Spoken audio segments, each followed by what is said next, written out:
Good evening, everyone, and welcome to Behind the Page.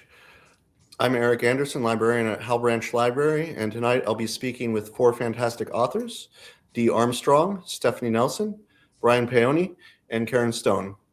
If you have any questions for the authors, please write them in the chat, and we will get to them during the Q&A session. If you have any questions for a specific author, make sure to include their name.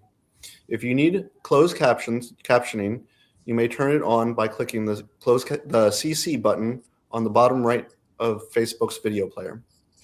Now, let's meet our authors.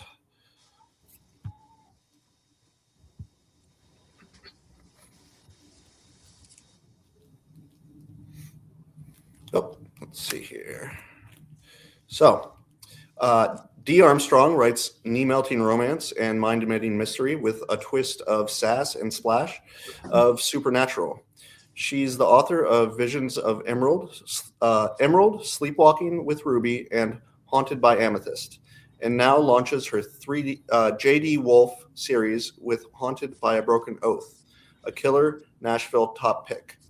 Perfect for fans of gritty female leads, twisty mysteries, and a touch of paranormal, and awarded as a killer Nashville top pick.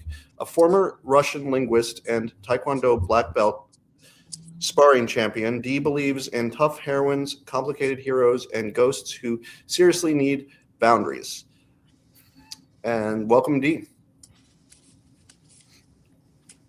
Hello, everyone. My name is Dee Armstrong.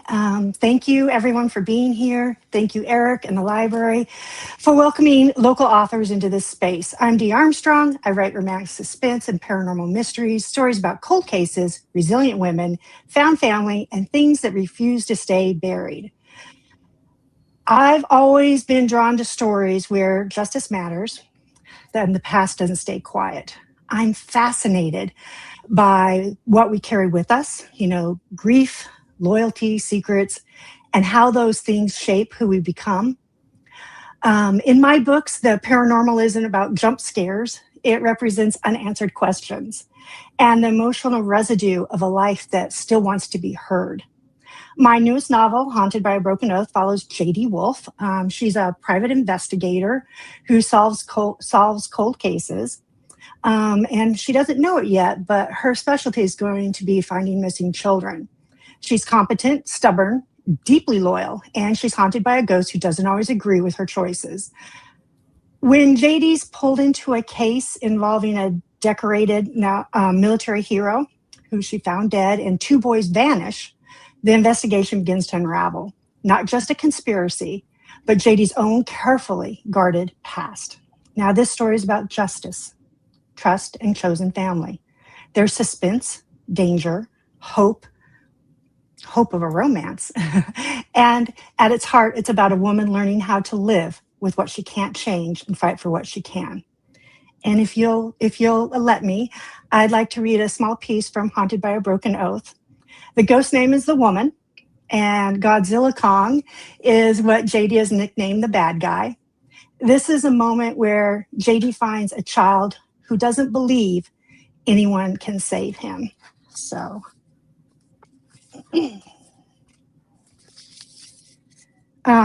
boy. The woman's words rattled in my head like nails in a tin cup. My heartbeat ticked up. How long would it take Godzilla Kong to come back? The geezers would never make it in time, no matter how many red lights they ignored. I can take you home. My words came out fast. Urgent. I tugged on the door handle. Unlock the door. He hid his hands under his legs. Look, my pulse raced faster than the seconds slipping by. There wasn't time to make friends. I needed him to trust me, and the fastest path to trust was truth. You can't be here when he comes back. He'll hurt you. The truth made the boy cry. Not little kid tears, but big, fat adult tears. Tears that understood a dark future. Tears dripped onto his jeans, creating dark circles of pain. Don't cry. We don't have time to cry. Open the door. My tone ratcheted higher with the panic climbing up the back of my neck. I glanced over my shoulder for Godzilla Kong. I can help you. No one can help me. His eyes spoke of sadness, despair, and acceptance. Another tear slipped down his cheek and soaked my heart. Please, I rattled the handle with enough force that the truck shook, Open the door, open it now. I can't, he sniffled and rubbed snot from his nose with the back of his hand. If I run, he'll grab my sister. His words quaked my body so hard that it felt as if my heart had burst through my chest and landed in the past, in a place I kept locked away in the back of my mind, where I was surrounded by other kids like me with no choices, no power, and no hope. You're protecting her. Even though my throat swelled with sorrow, my voice was strong with knowledge. Because you love her, because she can't protect herself. How many times had I done the same? How many times had I failed because I was too weak, too small, and too powerless? How many times had I sacrificed myself for the sake of another? He didn't have to nod. I'd lived his truth. Life wasn't fair, not for the powerless. But I was J.D. Wolfe, not Diamond. Not some little scared girl with no one to protect her, wasn't I?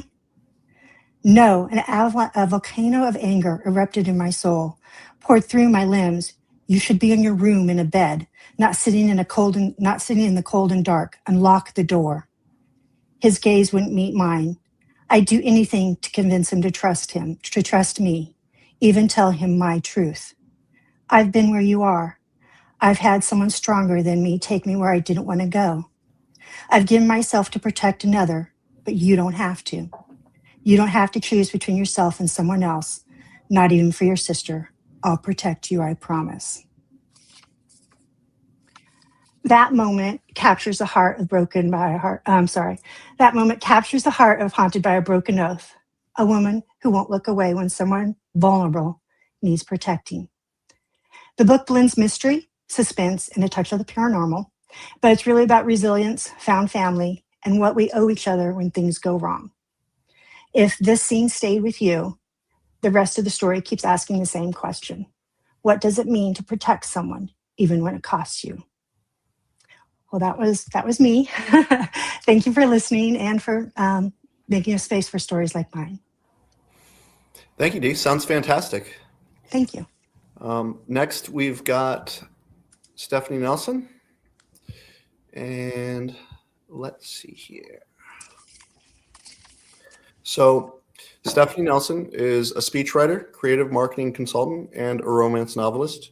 She earned her BA in journalism and political science from the University of Iowa and went on to study professional writing and rhetoric at George Mason University. Because she's always had a thing for the power of words, Stephanie writes about love, messy families, and real women who feel like your best friend or your sister. When she's not writing, she's probably in the kitchen testing a new recipe, dreaming of her future MasterChef audition. She lives in Fredericksburg, Virginia, with her husband, their son, and 3 lovable dogs who think they run the place. Stephanie, welcome. Hi, thank you, Eric. It's so great to be here with you all tonight and the lovely authors that are on this panel. So I'm excited. Last year, I took a step back from my full-time job as a speechwriter in DC to pursue fiction writing full-time. And since then, I've wrote and published my first novel, A Recipe Called Home, and started a full-time MFA program in creative writing and completed the draft manuscript of my second follow-up novel in the Riverbend series called The Kitchen We Keep.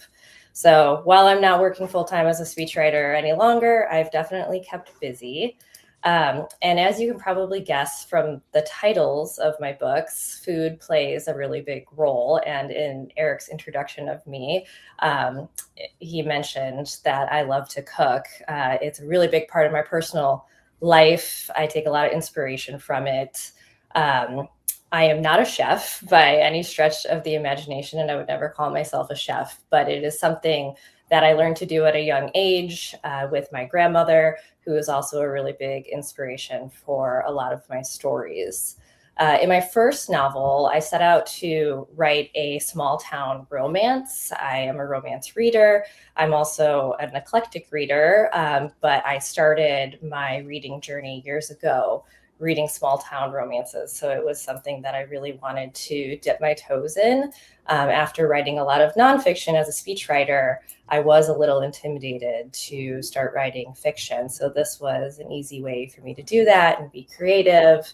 And I based it on a character who is finding her way back to her family and her passions. The main character, Jules, leaves Washington, D.C. to go back to her small Midwestern town to take care of her grandmother, Rose, who she's very close with. And while there, she reconnects with her love of cooking and family and her high school sweetheart, Miles.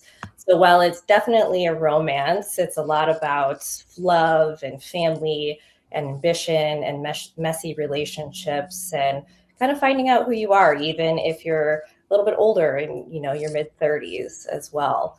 And I really enjoyed writing this story because I was able to draw on a lot of personal inspirations in my own life. Jules is a speechwriter in the book. While she deals with a lot of struggles that I do not have, I can relate with her. And I also pulled a lot of the inspiration from my small hometown in Illinois outside of Chicago. So it was really fun and nostalgic to go back and create this world that I could reminisce about and kind of romanticize a little bit. And that's kind of what reading and writing is all about, right? So I learned a lot in that journey. I published that book in May of last year. I started writing it in December. And then after I published it, I started working on the second book, The Kitchen We Keep, which is a little bit different from the first book. It's set in 1960s Chicago, and it follows the story of Jules's grandmother, Rose, when she is a young woman living in Chicago with her big Italian family, and they own an Italian restaurant, own and run an Italian restaurant in Little Italy.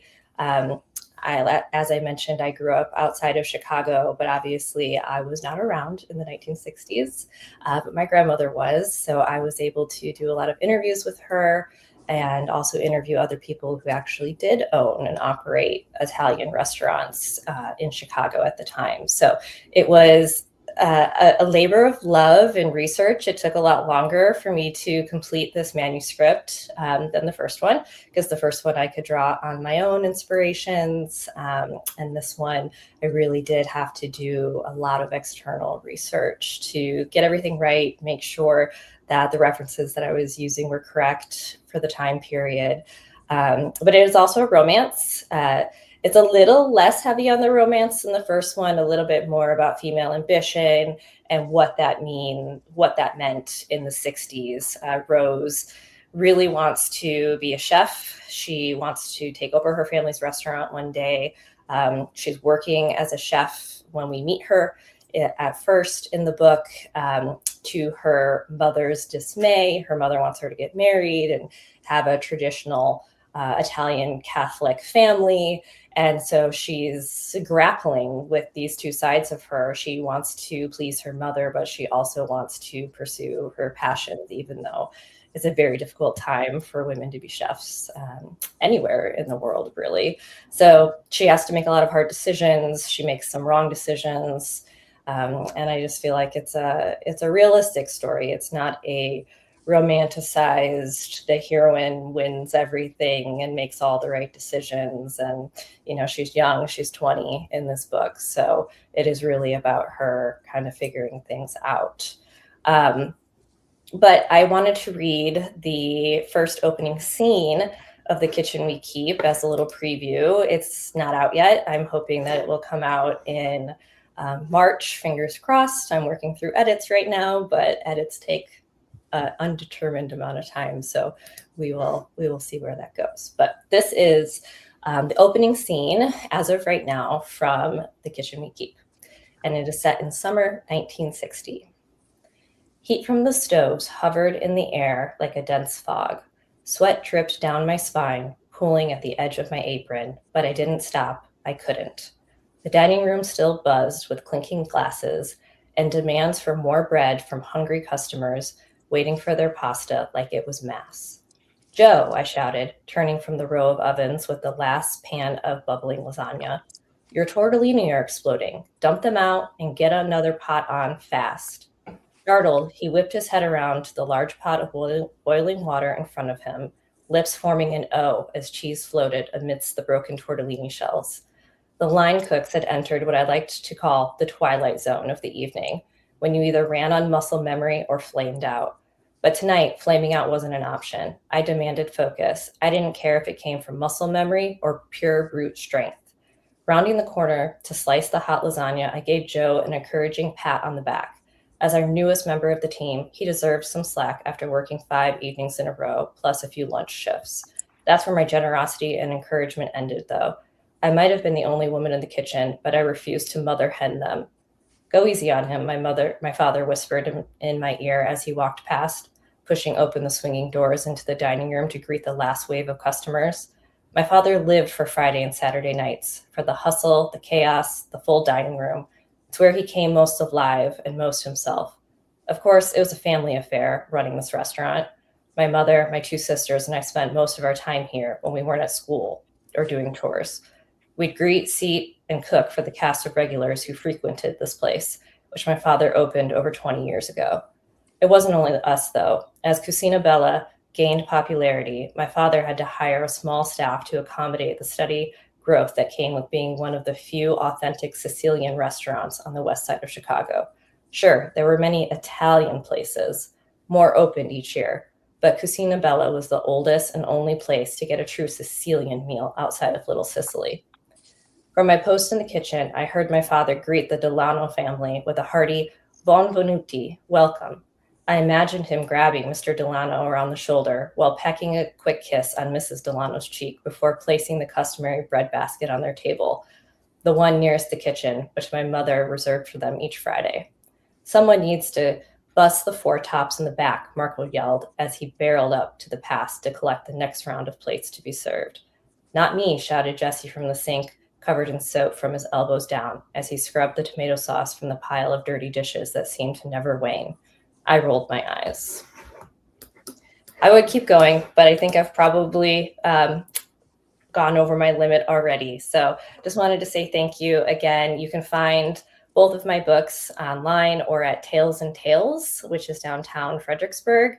It's a brand new, well, not super new, but it's a new independent bookstore downtown, and I highly encourage you to check it out. Thank you. That's great, Stephanie. Thank you so much. Next, we have Brian Paone. And Brian is a Salem, Massachusetts native, displaced to Northern Virginia. He's been a published novelist since 2007. He is primarily a speculative fiction author who doesn't know how to stay in his lane. His novels feature an array of subgenres for those readers who dare to venture just outside of realism. Brian is a police detective in Maryland and has worked in law enforcement since 2002. He is the father of 4 children, a self-proclaimed roller coaster junkie, a Star Wars 501st member since 2005, a New England Patriots fanatic, and his favorite color is burnt orange. In 2019, he fulfilled his lifelong dream of becoming the proud owner of a 1981 DeLorean. Welcome, Brian. Hi, thank you. Thanks for having me.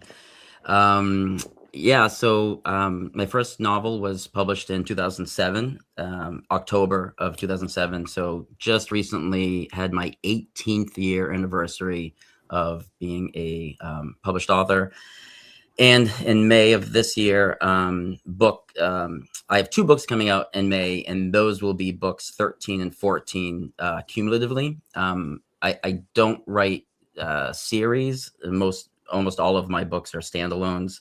So in 18 years, I will have put out 14 books. In the beginning, it was much harder when my kids were little to, get the words in. But now that they're all much older, it seems to be, I've been doing about 2 a year. I do kind of stick with the speculative fiction. Born and raised in Salem, Massachusetts, and I usually get kind of a wow factor with that until I add this, that not only was I born and raised in Salem, I lived there till I was 30, but I also grew up in a funeral home in Salem, Massachusetts. So picture being a kid, elementary school, middle school, and half of my friends wanted to sleep over my house every single weekend, and half of my friends were terrified to even come in for a snack because I lived in a funeral home. So I think growing up in Salem, the Salem area, living in a funeral home kind of shaped and pointed me towards the stuff that I write. And my current 3 novels are what's called, they're called, there's a term for it. Oh my God, I just blanked because I'm talking. It's interconnected standalones. Okay, woof, interconnected standalones. So I have books that are part of a series, kind of like the Babysitter's Club or the Hardy Boys, where, you know, you can read them completely out of order, but the same 2 main characters show up in all of them. And they are books I've written where I have stayed inside of some of America's most haunted places to write these books. And it started when I was in Missouri. And I was in Missouri for 18 weeks. Like you said in my intro, I am a detective. I was a dispatcher for 6 years. Then I was a patrolman for 16 years.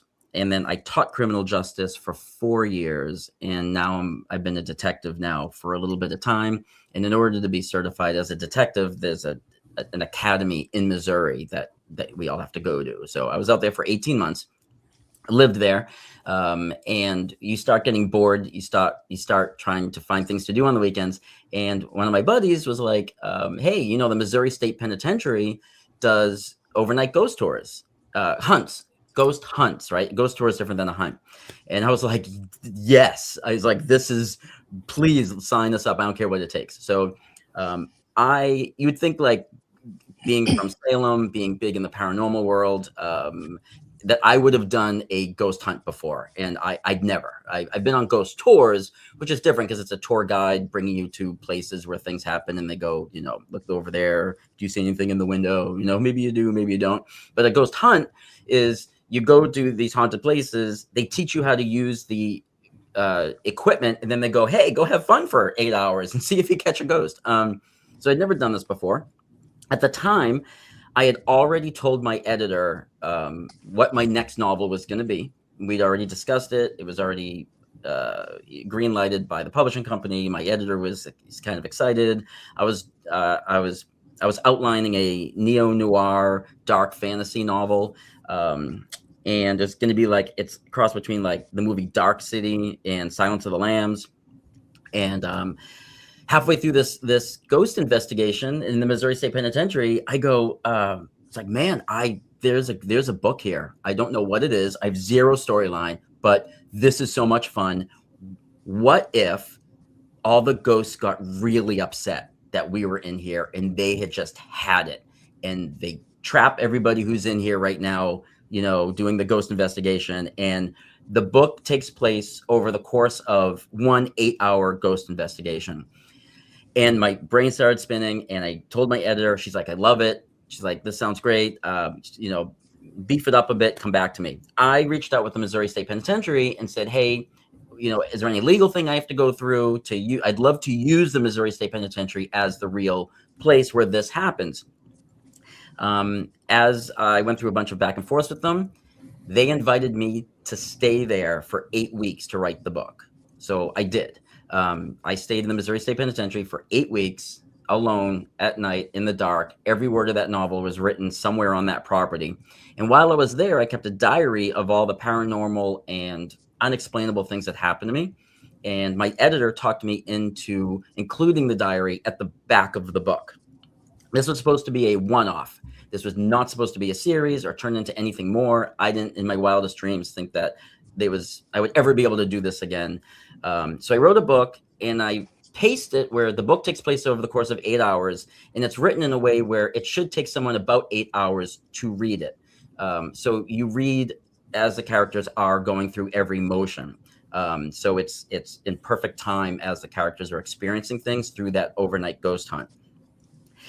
I was because of the book, I was invited as the guest of honor to a supernatural soiree in New Jersey, on the Battleship New Jersey, that was put on by all these big paranormal investigators who uh, all over the country. So we had like big celebrities there, people who you see on TV, like Discovery Channel people, and I was one of the two guest of honors because of the book. And while I was there, one of the actual guy who's in charge of the real Annabelle doll, the man who's the curator of the Annabelle doll, was there, started talking to me, and was like, "Hey, have you thought about turning this into a series?" And I was like, "Nope. Those 8 weeks were terrifying enough." And to be honest with you, like, my career is, I have an urban crime thriller that's got a touch of fantasy. I have a cyberpunk dystopian novel. I have a crime noir detective stuff. I have a time travel novel. I was like, I do not want to make this. I'm not a series person. I'm like a one and done, and we move on. He's like, well, let me introduce you to a couple who owns Kentucky's most haunted bed and breakfast / inn. Met them. By the end of the night, maybe after a few drinks, I'm now signed on to stay inside their inn for 3 weeks to write the second book. And I knew it wasn't going to be a part 2 because of I can't bring it as a part 2, but I was going to take the two main characters from the book at Missouri State Penitentiary, and now they're investigating Kentucky's most haunted inn, which is the Ditto House. So I stayed there for 3 weeks. That was terrifying. I did the same thing where I kept my diary, but holy my God, did things happen in that house. While Missouri State Penitentiary was creepy, and I have very specific things that happened to me there. The staying at the Ditto House in Kentucky had, whoo. So to wrap this up, I know I've got 14 books and I can talk about all of them all day long. But to wrap this up, my, at the time, 7-year-old, now just recently turned 9-year-old, has been dying to read these 2 books. And I'm like, no, baby, you're just a little too old. Like, I just not yet. Like, as your dad, we're just not there. Right. But I started thinking, well, what if I wrote a book for kids where the pets from my characters in those 2 books investigate a haunted house that is being haunted purely by animals who have passed. So that's the book that's coming out in May. It's a young reader chapter book. There is not a single human in the book, and it's about a group of pets who are the pets of ghost investigators. They all get boarded at the same time because their humans are going to do a weekend investigation. They sneak out through the play area fence. So there's a hole, run across the street to this house that they think is haunted across the street, and they get trapped inside, and they're doing their own investigation with ghosts that are deceased pets. I have a goldfish that's caught in a water funnel because it was flushed down the toilet when it died, so it just goes through the hallways like this. So that's a lot of fun. I'm really excited about that. So my daughter wanting to read my adult novels about me staying in these places prompted me to write this young reader, and that's called The Scary Place. And because that's what the pets call it. Oh, it's a scary place. But that is a good wrap up. I didn't want to read anything from anything I wrote because I thought telling the story about how I've stayed in these haunted places for weeks on end was, maybe better in lieu of me reading a passage because, or I would read passage from my diary. That's one thing anybody always asks me when I talk about the books is they don't care about the plot at all. I've done probably 50 or so podcasts in the last 18 months since these books came out, and not a single person have ever asked me about the plot. It's always, well, what'd you see? What happened to you? How scary was it? So it's been a really fun experience. And there is a place in Iowa that has contacted me who has gotten wind that I'm writing these and has offered for me to stay there. And it's a haunted, that used to be an asylum. Haven't decided yet if I'm going to go, and he's letting me stay there for 30 days if I want. He's got like a bedroom in the back that he would give me. So I'm on the fence with that because I kind of want to get back to that neo-noir dark fantasy novel that I pitched to my editor 2 years ago that got put on the back burner because I didn't expect this to happen. So that's my story. So thanks for listening. That sounds great. I love horror, so I'm gonna have to definitely check out your books. Thanks, Brian. Thank you. Next, we've got Karen Stone, and Karen has been the museum division manager for St. Mary's County, Maryland, where the events of her book took place since 2017. She did her undergraduate work at Gettysburg College and obtained her master's degree at Penn State University. She got her first museum job while still in middle school and has been working in the museum field ever since. Shipwreck on the Potomac is the first book for Stone, but she has published many articles and has been a frequent lecturer on U.S. state and local history. Stone lives in Fredericksburg, Virginia with her husband, and they have one adult son who is married and living in Alexandria, Virginia. In her spare time, Stone sings with the Chamber Choral of Fredericksburg and is at as many Fredericksburg Nationals games as she can be. Welcome, Karen. Thank you. I'm glad to be here, but I feel like I'm in the wrong show. I am a nonfiction writer. I have never written a piece of fiction of any kind in my life. And I really don't, I don't ever intend to write fiction, and I didn't really intend to write this book. But it did happen. The story that this book is about did happen in the Potomac River, not far from Fredericksburg, down on the northern neck between St. Mary's County, Maryland, and the northern neck of Virginia, Colonial Beach area. And I got interested in it because an amateur historian who was a member of the museum came to me one day and said, "Hey, I know you're a fan of Abraham Lincoln. Do you know about this shipwreck?" And I knew absolutely nothing about it. So he gave me a little idea about it and said, we should do something. It happened right out here. We can see the place. We should do a ceremony in the spring. It happened in April of 1865. And I said, sure, I'm up for a ceremony. Let's do it. So I started looking into it and realized that nobody knew anything about it because it was such a little tiny thing. No one cared. 87 people died. It was a big deal to those families. But in the grand scheme of things, President Lincoln had just been shot. The war was over. They were looking for John Wilkes Booth.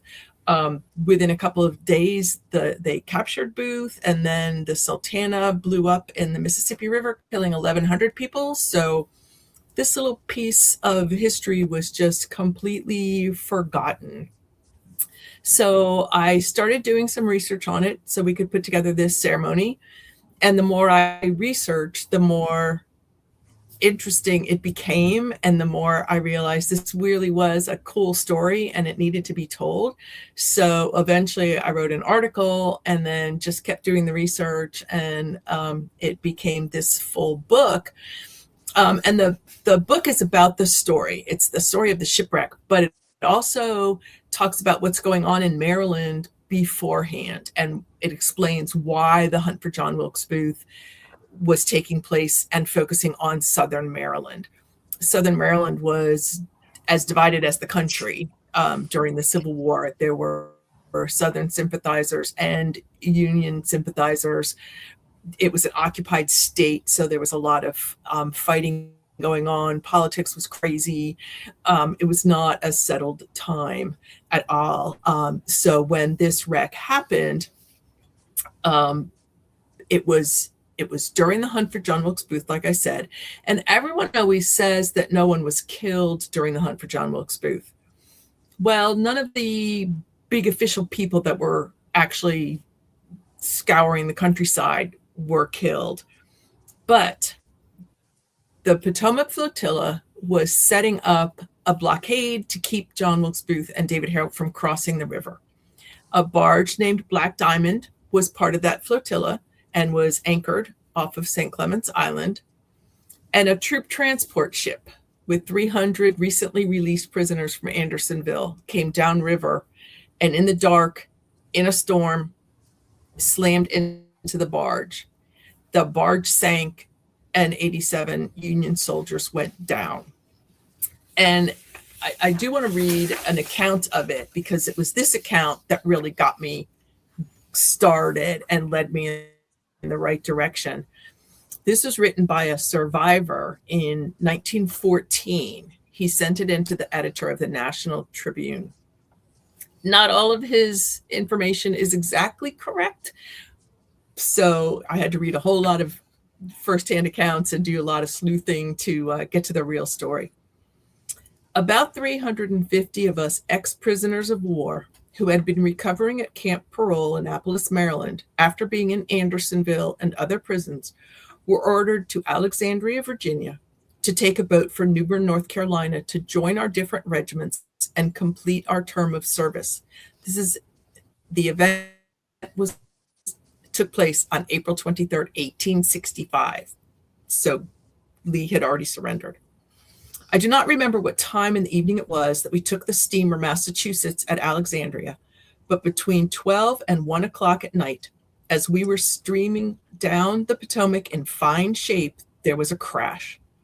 The Black Diamond had crossed the bows of our steamer and received a blow just back of the wheelhouse, which cut a hole in her down to the water's edge.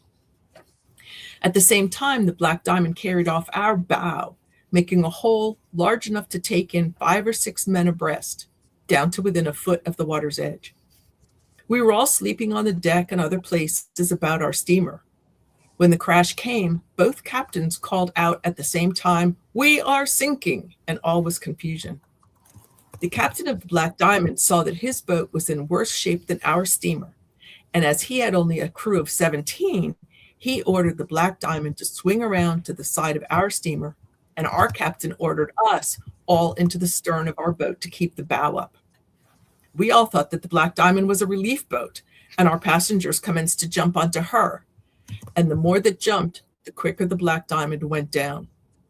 I stood on the side of our steamer and saw about 150 of my comrades jump down into the Black Diamond.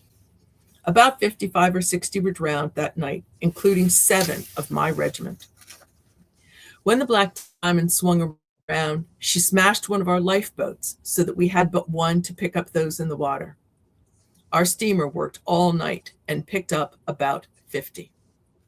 In the morning, we started for New Bern, North Carolina. We were mustered out June 24th, 1865.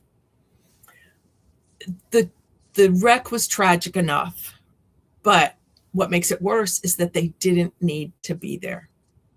John Wilkes Booth and David Harold had already crossed. They were in Virginia before the Black Diamond went to take her post at St. Clements Island a whole day before the Massachusetts came downriver. So if they had gotten the word that there was no need for the blockade, those 87 men would have survived. And they had survived the rest of the war. They had survived illness. They had survived 5 months in Andersonville. They were just going back to their regiments to be mustered out, and they didn't make it. And in the end, they only recovered 37 of the 87 bodies. So the other 50 washed out to the bay, sank to the bottom of the river. We really don't know what happened to them. And we don't know all of their names because there wasn't a list. So it's heart-wrenching, this story. But it is a true story, and one that I am glad to be finally telling since it was so lost to history. And my book is also at Tales and Tales here in Fredericksburg, so I hope you will get it there. And if you're in Maryland, we have it at all of my museum stores as well. So thank you for letting me be here tonight. Thank you so much, Karen. That sounds really fascinating. Sounds like definitely a page turner. So now that we've got all the introductions out of the way, we'll go to some questions. So the first question, I'll start with Dee. Okay. And my question is, your newest title, Haunted by a Broken Oath, spans multiple genres: mystery, thriller, romance, paranormal. How do you effectively balance all these themes? Well, I'll tell you, when I wrote the book, I didn't think I'm going to throw every single genre in there that I can think of. It just kind of happened. But I think that writers balance genres the same way we balance threads in our lives. Most of us move through mystery, tension, love, and the unknown every day, sometimes all before lunch. Work can feel like a mystery or a thriller. Relationships bring romance, heartbreak, or hope. And the paranormal for me represents the questions that we don't have answers to yet. For my main character, JD, the ghost is the unanswered parts of her life, the thing that disrupts everything else, kind of like mayhem. When JD's working through a case, she's working through relationships, through her past, all at once, just like we all do. When we're at life, we're working through every aspect of our life is still with us at the same time. And that's something that readers and writers recognize. It's a universal thing. On the page, the balance really comes from the characters. Their wants and needs pull the story forward and decide which thread takes the lead at any given moment.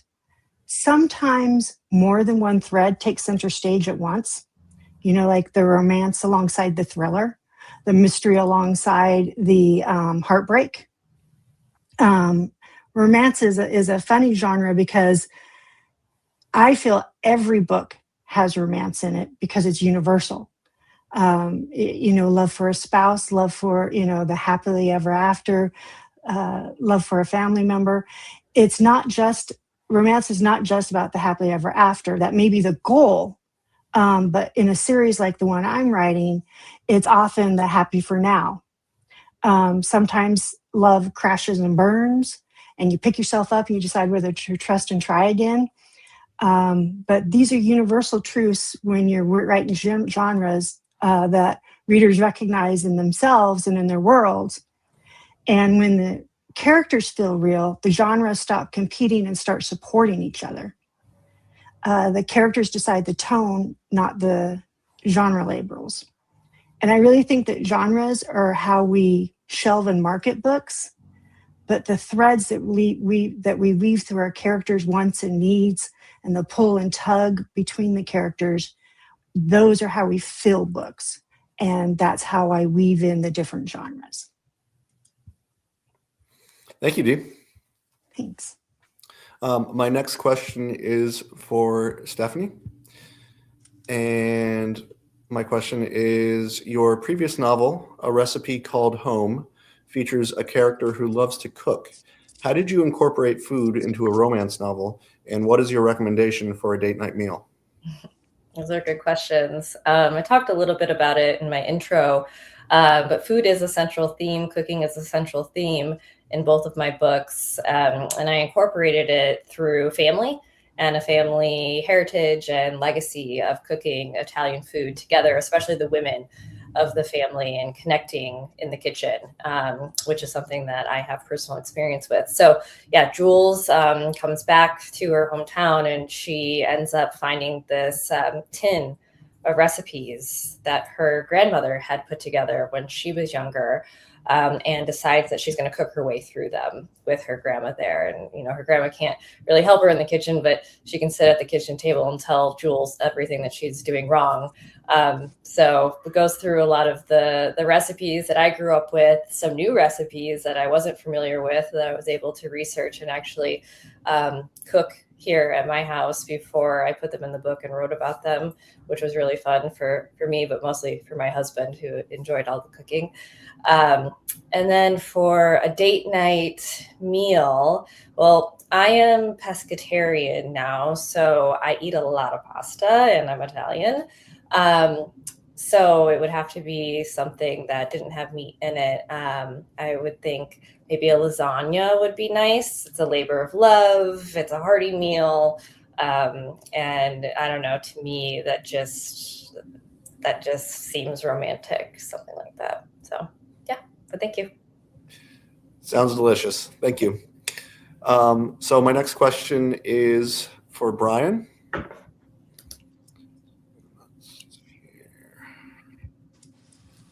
And my question is, I think you touched on this a little bit, but so you add a unique twist to your books by actually staying in the locations where they took place. And my question was, what inspired that? If you want to talk about that a little more. Yeah, it was going on, like I said, going on that first ghost investigation. I'd never been on one, and there was, God, I think there was 40 people in the investigation, 40 guests, and we got broken up into smaller groups, and because Missouri State Penitentiary is made up of four buildings that you can hunt in, so they split you up into 4 groups. So there's when they kind of do the walk around, and then when they let you go, it's so vast. It's 47 acres. I mean, you can't go through all 47 acres, but that just gives you an idea of how big it is. You can really get lost. And you can turn a corner, and I mean, you can go 2 hours and not run into anybody else. And I just remember it being like 1 a.m, 2 a.m, walking through all these cells, hearing noises that I didn't know if were people or not, and just thinking to myself, man, I know there are so many like ghost movies and novels where somebody moves into a new house and it's haunted, so they call somebody to come get the ghost out, right? We hear, like we think back to like Poltergeist, something more modern, like the Conjuring series or Insidious. But I was like, how many stories or movies do we have where we go to a place where it's like a tourist attraction and the ghosts are the residents and they don't want us there? It's always, we're the residents, or the humans are the residents, and we don't want the ghosts there. But what if they don't want us there, and they're just like, you know what? Tonight's the night. You guys need to this ain't happening. And so I think it was inspired of like, how can I turn that traditional haunting on its head a little bit? Because I didn't want to, and I didn't expect, when I came up with the idea, like I said, I didn't expect to get invited to stay there for the 8 weeks. And I definitely say that staying there, every word of that novel was written, and the book is called These Walls Still Talk. I realized I didn't say that in my earlier thing, but the Missouri State Penitentiary book is called These Walls Still Talk. And then the book I wrote in the Ditto House in, Kentucky's most haunted inn, that's called Unpacking the Ditto House. And I don't know if I would have gotten the tone if I hadn't been in the buildings. Every single word of both of those novels were written in those respective locations. So it's definitely creepy when it's 3 a.m. You are the only human being in this building, and you hear a cell door slam close above you, and you're writing. And that, I think that I was told that like my anxiety in real life came out in the book, because I think I vicariously put it, because I was terrified for 8 weeks while I was in there. So I hope that answers your question. Yeah, that's great. That's a really interesting take on the horror genre. So next question is for Karen. And my question is, while the sinking of the Black Diamond is overshadowed by what some might consider more historically significant events, such as the killing of Booth on April 26 and the surrender of Joseph E. Johnston's Army of the Tennessee to General William T. Sherman on the same day, the sinking of the Black Diamond was undoubtedly a major tragedy. And then what kind of drew you to write about this? I talked about that a little bit, that I have always been a Lincoln fan. I don't know why. I started in 4th grade, and especially his assassination. So knew a lot about that, I thought. Been on the trails through Maryland, the escape route trails and tours and all of that. But this was just completely new to me. So when I found out that it happened right off the site of one of my museums, it seemed like an obligation in a way to do this. And because this other person had heard about it and came to me and said, let's do a ceremony. So in writing the remarks for the ceremony, which, were 2 pages long and it was pretty superficial, I got more intrigued, and people started coming up and saying, we didn't know about this. What else do you know? What else can you tell me? So I just started researching it, and I had no intention of writing a book. I will tell you that. That was not in the plan. I just thought, no, I'll just keep writing. It'll be a little article or something. And it ended up being an article in America's Civil War magazine, and that really got me going into, no, this needs to be more of a book. And then the very first one of these kind of interviews I did got picked up by C-SPAN, and people started calling me from all over the country. The first woman that called me and said, I think my great-great-grandfather was on that boat, but I've never been able to prove it. Here's his name. Can you find him? And I did find him, and that led me to a number of other passengers on the boat as well. So it, in a lot of ways, is like being a detective. You know, the more information you get, the more you want, until you finally get the whole story. And I still don't have the whole story, so they may yet get me to write another book. But it was a fascinating, just lost piece of history. And the more I read about it in the newspapers, the more I realized even the newspapers didn't exactly get it right. There were a lot of errors in the initial reports, and the government too. Everybody said a different number of people died, and it happened on a different time, and there were just so many discrepancies. So it just became a puzzle and kind of a quest that I was on to get this information out there. But it happened so locally, and that's what I do. I do local history in our museums. So it seemed like the obvious thing to do as soon as I found out about it.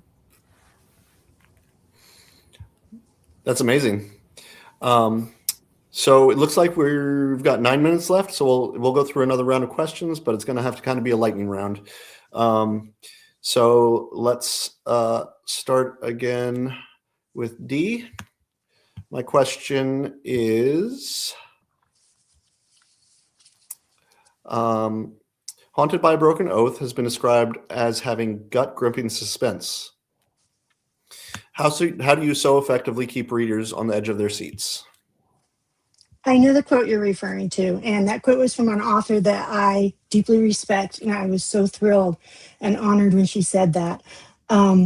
I try to get into the skin of a character as deeply as I can. When I'm writing a scene, I'm not thinking about suspense in a technical way. I'm thinking about what the character knows, what they don't know, what they're afraid of losing at that moment. And sometimes what the character doesn't know builds more suspense. You know, they don't know what's behind that closed door. The reader might know what's behind that closed door, but the character doesn't. And that builds a lot of suspense. I like to get into what they're feeling viscerally, in their body. And I usually write my rough draft in the first person. That puts me deep into the character, and I can feel their tension and their doubt, their urgency. And if I feel it as the writer, the reader usually feels it too. I feel suspense comes from emotional stakes as much as from plot. When the reader cares about what happens to someone, not just what happens next, that's when the story really tightens its grip.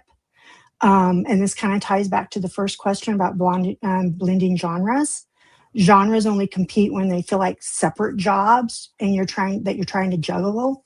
But when characters are real, the story is no longer about genre. It becomes about people under pressure. And when a character feels real, everything they've experienced belongs to the same emotional moment. And when the character feels real, their emotions accumulate instead of resting. So in my writing, J.D. Wolfe doesn't stop being haunted because she's solving a case. She doesn't stop being wary of strangers or people around her because there's an attraction to someone. She doesn't stop carrying her pace because the plot moves forward. Everything belongs to the same emotional continuum. That's why she feels real. In a broad sense, mystery exists because they need answers. The thriller exists because answers are dangerous. The romance exists because connection is how the characters survive the danger. And for me, the paranormal exists because some wounds and truths don't stay buried. And none of these are add-ons. There are different expressions of the same human need. And readers feel this even if they can't name it. Readers don't say, yes, excellent genre balance. They say, I couldn't put it down. They say things like, it stayed with me. They say, gut-gripping suspense. And so I think that's where it came from. But if I can add on really quickly, I just say, Brian, I love that you write ghosts, because I write ghosts too. And I love to have another person who thinks that something goes bump in the night. So that's it. Well, thank you. So my next question is for Stephanie. And the question is, let's see here. So your question, hold on a second, I'm sorry. It's okay.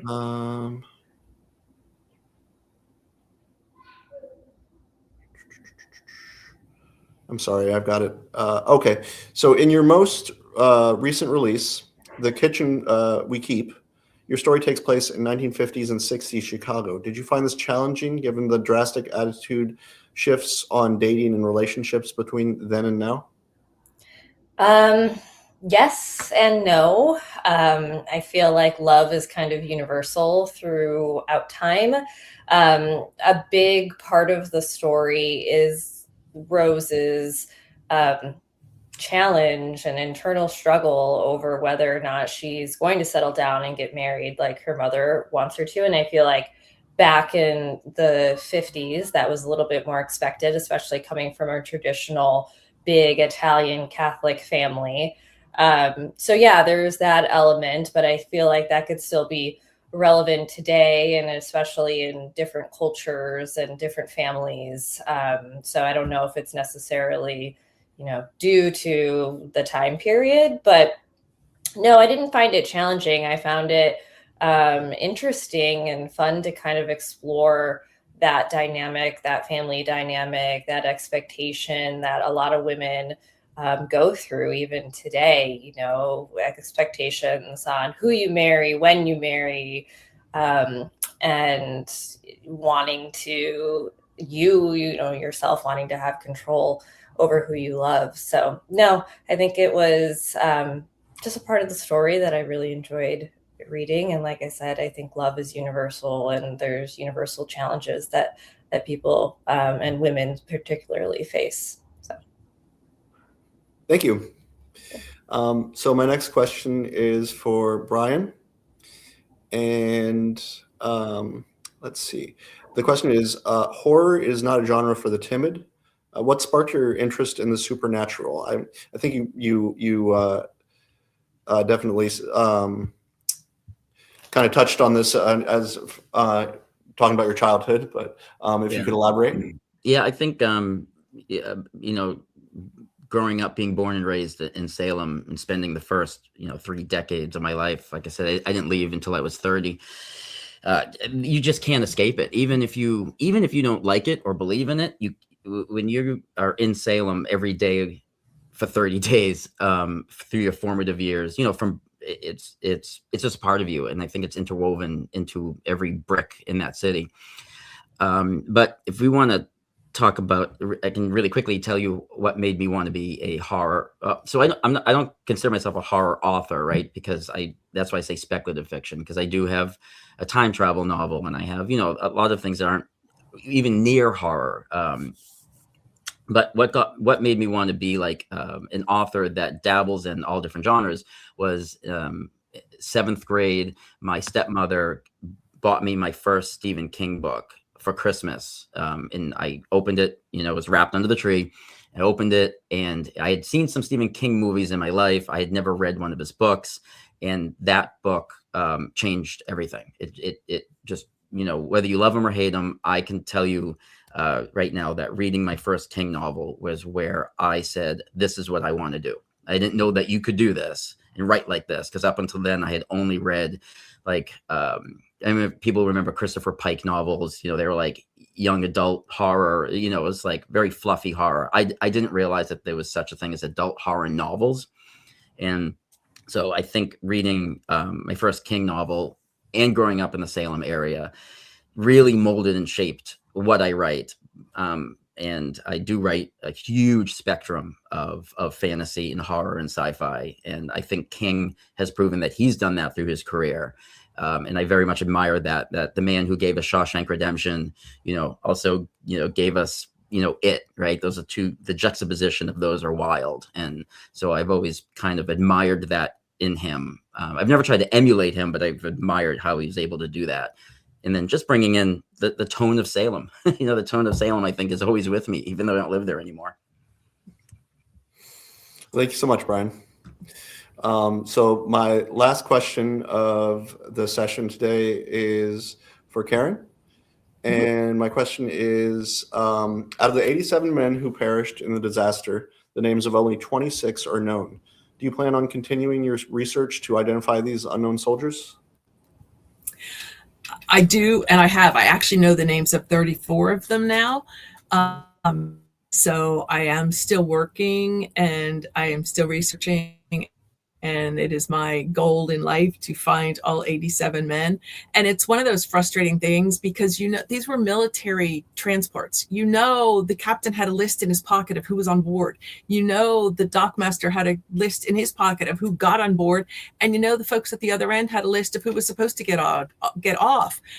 But none of those lists I have found yet. So somewhere in somebody's attic, they have great-great-grandpa's uniform jacket and it's got a list in its pocket, and that's what I need to find, is that list. But I'm going about it in other ways and doing what I can. But yes, I will identify them all, I hope. Well, that's amazing. That's you're doing a great thing. All right, well, that's going to wrap up our Behind the Page for tonight. Thank you so much for to all our authors for coming, and thank you to our audience for watching, and have a wonderful evening.